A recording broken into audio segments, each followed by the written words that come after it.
What up, Not Quite Mint family? We're Not Quite Mint. I'm Tom. I'm Rich. And today we're going to run through our comics that we've reviewed from the 5th of February 2020.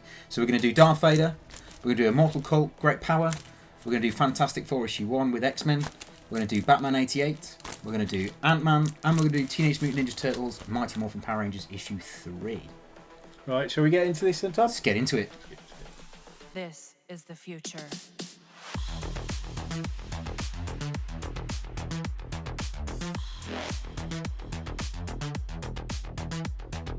Evolution.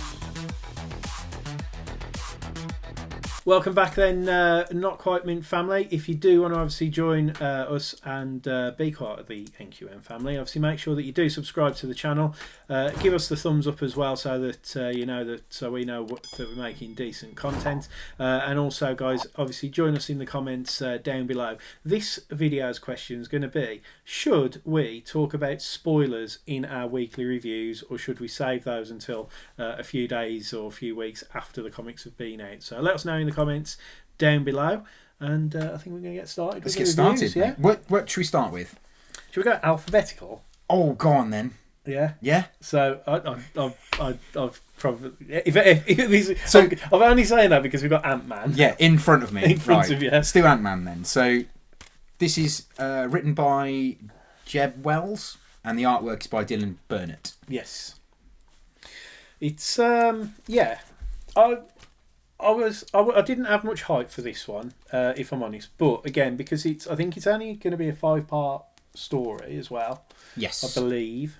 But yeah, I've got really mixed feelings about this one, because I didn't really like the art style in it very much. I would probably agree with that. I liked the art to a certain extent. It's a little bit too Looney Tunes to me, a little bit too childish. Yeah, I think it just irked me because it wasn't like, you know, your more popularised like anime that you see in like IDW with your Turtles and your Power Rangers.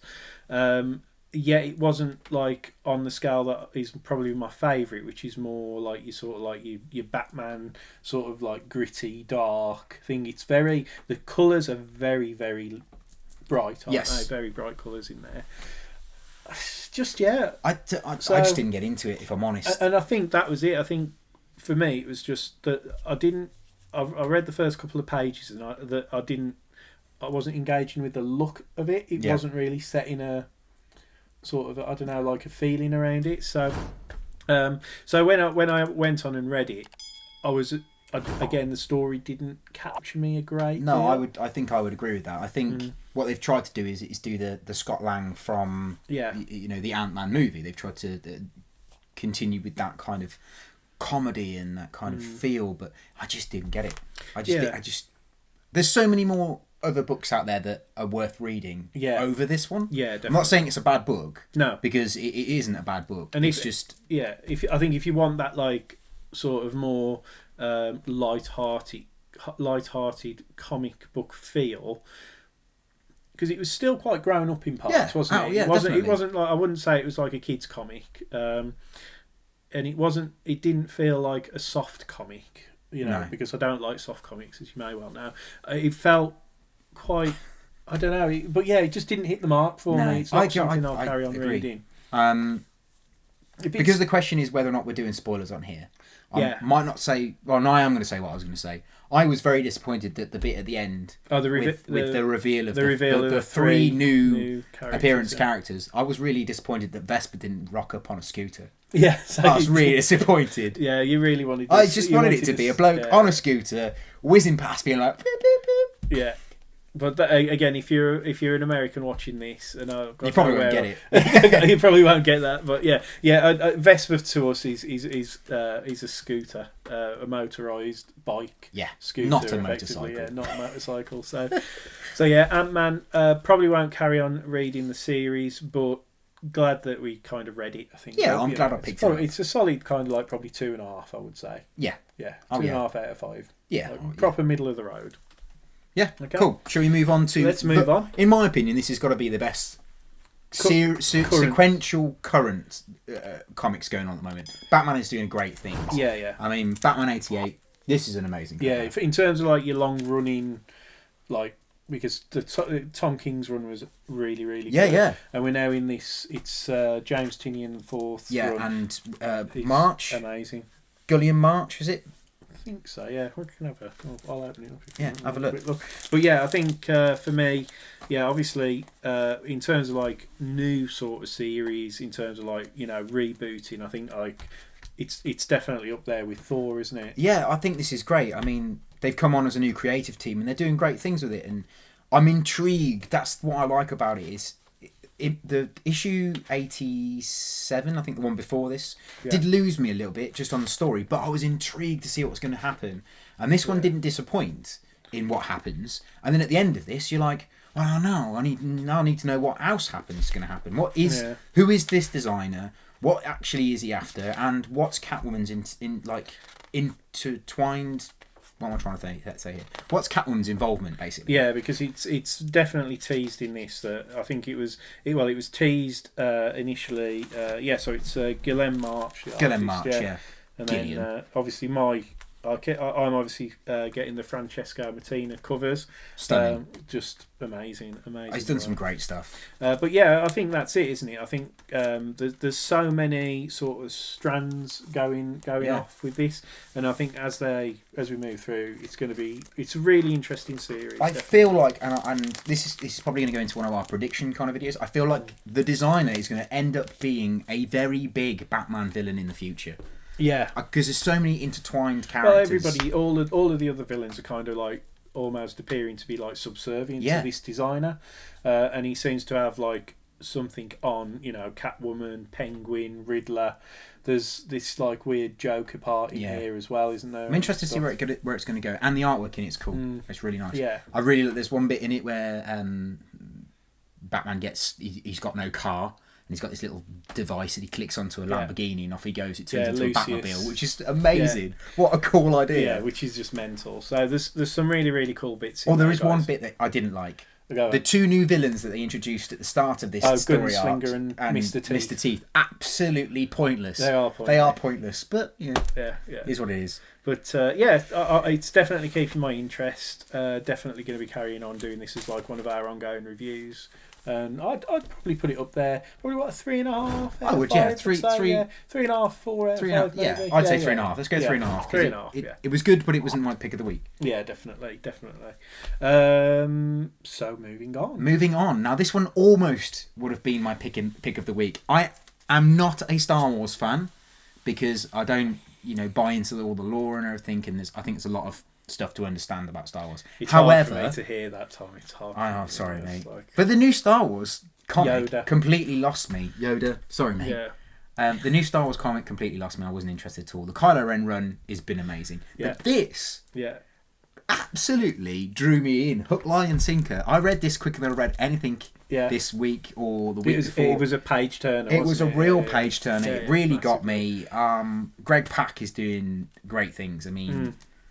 I can't knock it. You get to see from Vader's point of view of sort of things, and then the emotion that is drawn in this book really did capture me, and I was in hook, line, sinker. The art I'll get issue 2. Artwork's absolutely stunning. I don't know how many issues are going to be in this, but I think it's like volume 3 of Darth Vader. Something to keep an eye on the channel is that I'm currently rereading the first Star Wars set, and I've also downloaded all of the Darth Vader graphic novels, or the collected editions, and I think I'm going to get Vader Down is brilliant. Yeah, going to get through and review all of those as well, because they are just phenomenal. If anybody needs to know what they're like, but I would probably give this a solid 4.5. Almost 5 out of 10. Yeah, definitely. Absolutely. Go and pick it up. If you're not a Star Wars fan, still pick it up. Yeah. Because even if you don't like it, you read it, you don't like it, you'll be able to flog it on for quite a bit. Yeah. But it is good. I enjoyed it. Really good. Yeah, enjoyable comic, definitely. Definitely. Stuff. Which one do you want to do next? Should we do that one? This one? Yeah. Oh, okay. Yeah. So, Immortal Hulk, Great Power. Now... I liked this one. I actually did really like this because what more do you want? We need the Hulk possesses Spider-Man. He gets shot out of Banner and ends up in Spider-Man. Yeah, they are. In fairness, your two favourite comic book sort of. I mean, all you would need is the Spider Hulk to pick up the Thor's hammer, and that's it. I'm done. I'm in. Yeah. So, for me, I was really hyped. Now, I'm not a big fan of like the one-shot formats. So yeah, I picked it up because I wanted it, but I read it and I really love the artwork. Again, not going to fault the artwork. It's really lovely. George Moliana? I think so. Yes. But I don't know if I'm saying that right. I don't. Doesn't know, matter. But yeah. He probably tweeted me. Melina. Like, said my name wrong. I think it's Jorge Melina. Not George. Jorge. Yeah, not George. He's spelt. It's going to be like a Spanish type of George with a J. Yes. Yeah. So I think it's Jorge Melina. And the writer is a combination of me and you, mate. And it's but we personal details stuff. But yes, it is really well drawn. I think it felt disjointed from a story point of view. So I was wanting to see it almost as a bit of a team up, and I wanted to see more villains because I don't think there's any villains in it. I suppose the thing there is one kind of villain, anti-hero, who kind of causes the whole situation that's in there. There's a group that comes into it who are getting a lot of press at the moment across Marvel. They're being really bigged up. They make an appearance, and I thought that was slightly unnecessary. And then the end was quite nice, and it was quite fitting with the way that Immortal Hulk is.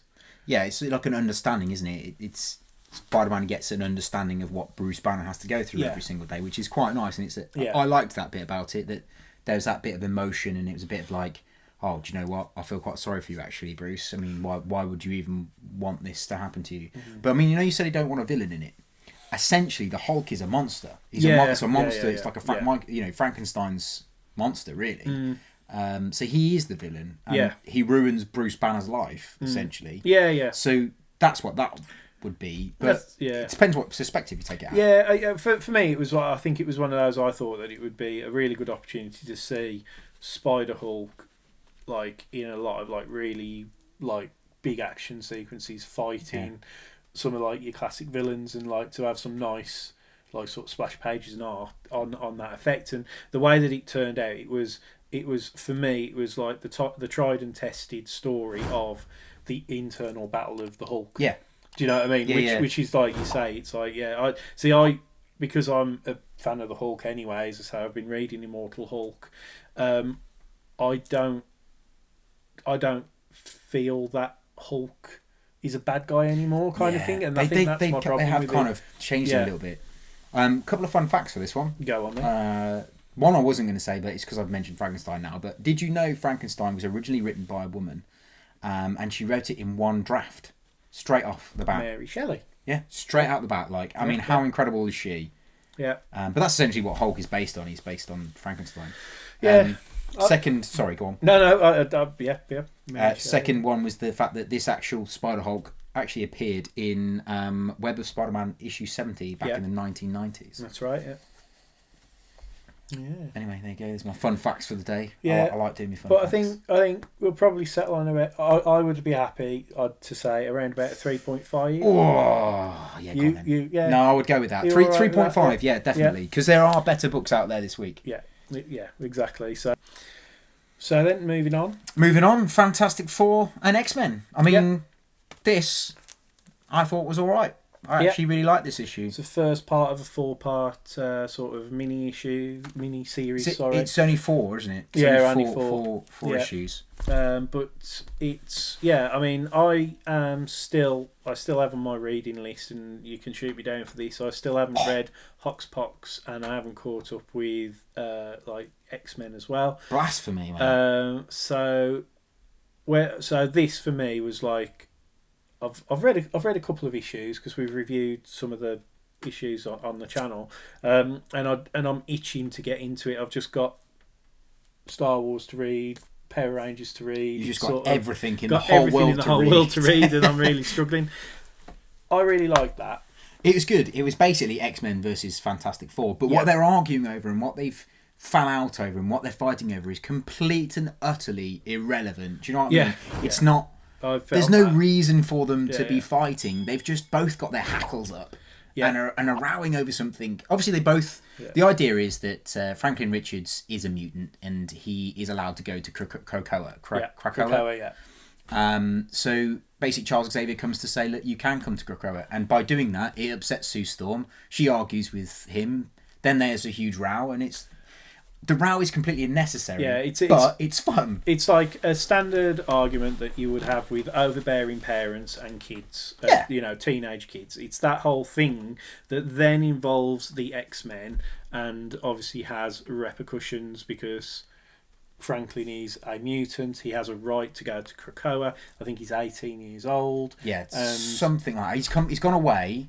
While the Fantastic Four were on there, creating universes and things, and he's come back at a different age.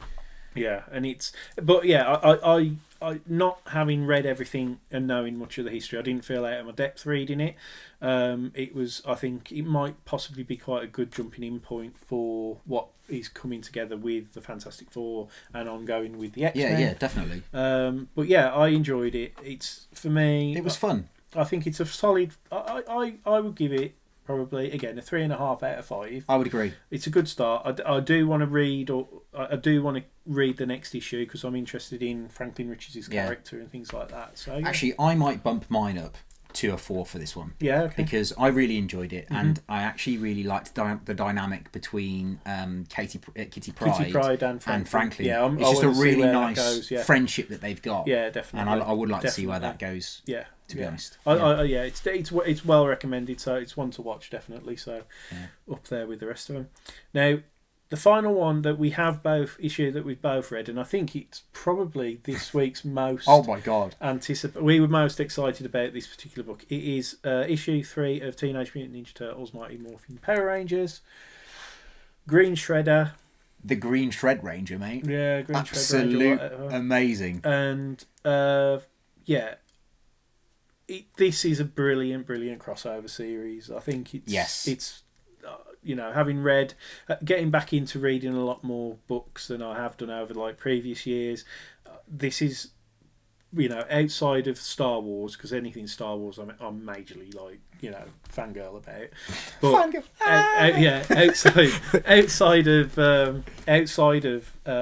outside of Star Wars, this is the series for me that has really surprised me. It's got me back into reading. Yeah. I mean, I actually think all 3 issues have kept me hooked. All 3 issues have made me want to read the next one. And they all land on a good page at the end where you're like, oh God, I really need to read the next one. Yeah, it's like... It's such a fun book. Yeah. It's really, really well written. Yeah, it's a really good team. The animation's beautiful in it. No, the animation isn't beautiful in it. The drawing is beautiful in it because it almost looks like an animated TV show. Yeah, it does, yeah. Which makes it really pretty and easy to watch. Really crisp, really there. And there's some really nice cameos in this month's this month's issue. Yeah. Obviously, there's the Green Shred Ranger dynamic. And also I'm not going to spoil the end of this one. I really wish I'd have made a prediction about this a couple of weeks ago.